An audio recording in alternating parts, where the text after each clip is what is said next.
Kalau hari ini kamu lelah, cerita ini mungkin buat kamu. Charles duduk sendirian di halte bus saat langit masih gelap.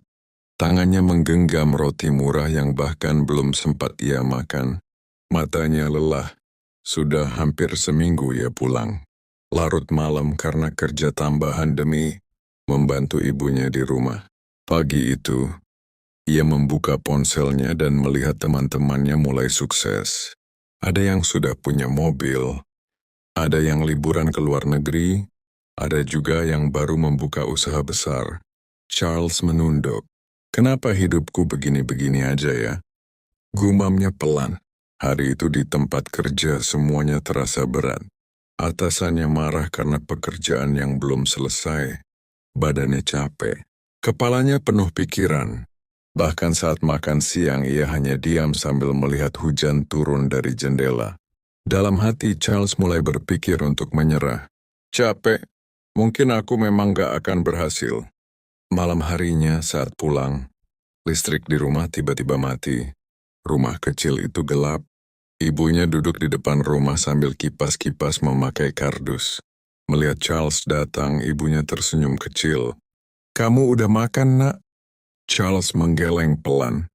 Ibunya masuk ke dapur dan mengambil nasi sederhana dengan telur setengah matang. Maaf ya, ibu cuma bisa masak ini. Charles diam. Saat itu ia melihat tangan ibunya yang mulai keriput. Ia sadar, selama ini ibunya selalu berusaha terlihat kuat walaupun sebenarnya juga lelah. Ibunya lalu berkata pelan, Charles, hidup memang gak selalu mudah. Tapi jangan berhenti hanya karena kamu belum sampai. Kalimat itu sederhana. Tapi entah kenapa langsung membuat dada Charles terasa sesak. Malam itu, Charles duduk sendiri di kamar kecilnya. Ia memikirkan semuanya. Ternyata selama ini ia terlalu sibuk membandingkan hidupnya dengan orang lain sampai lupa dirinya masih terus berjalan. Padahal tidak semua orang kuat bertahan sejauh ini. Keesokan paginya Charles bangun lebih awal. Ia masih lelah, masalahnya belum selesai. Uangnya masih pas-pasan, tapi kali ini berbeda.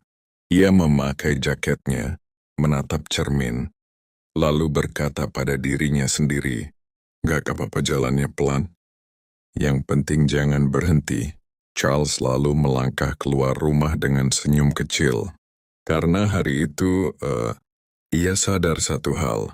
Kesuksesan bukan tentang siapa yang paling cepat, tapi siapa yang tetap berjalan, walaupun berkali-kali ingin menyerah.